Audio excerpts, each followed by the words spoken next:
So, Kevin Rudd's been around for a couple of days now. He's formally back. He gave his first news conference. And guess what?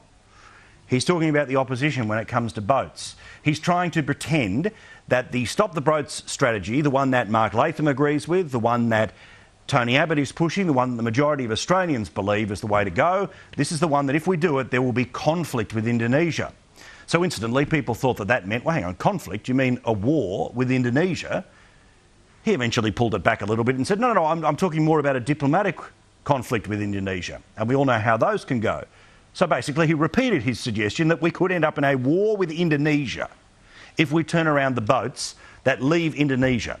If we turn around the boats, not because we want to start a war with Indonesia, but because we don't want people to die at sea. You see, I thought this was a very strange place for Kevin Rudd to start his attack on an issue that he isn't just vulnerable on, he is without credibility on it. This bloke changed the system, changed it for the worse, and hundreds of people died at sea because Kevin Rudd changed the rules after he became Prime Minister the first time in 2007. It was one hell of a mess for Julia Gillard, and while he was sniping away from the sidelines, she didn't know what to do. Effectively, a very serious version of the Pacific solution was reintroduced, but it was all too late.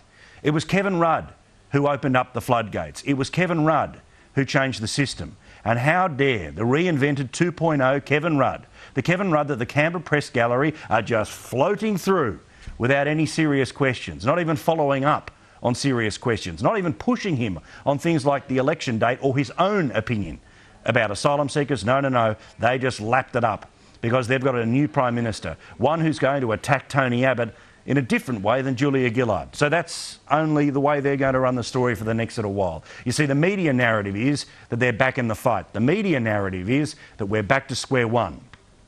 But for those of us that have been aware of this for some time, and those of us that have been caring about, on all sides, the asylum seeker issue, we can't pretend that Kevin Rudd is just day two into having a record when it comes to asylum seekers. You can have your views about onshore or offshore processing, but the facts are this. Hundreds of people have died at sea trying to come to this country in crappy, leaky, dangerous boats that leave Indonesia because Kevin Rudd changed the system. He can try to distract us with all the garbage in the world, including going to war with a country that we give billions of dollars in aid to.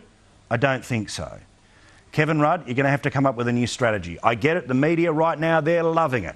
But remember, the same media loved Julia Gillard for the first few days, and we all know how that ended up.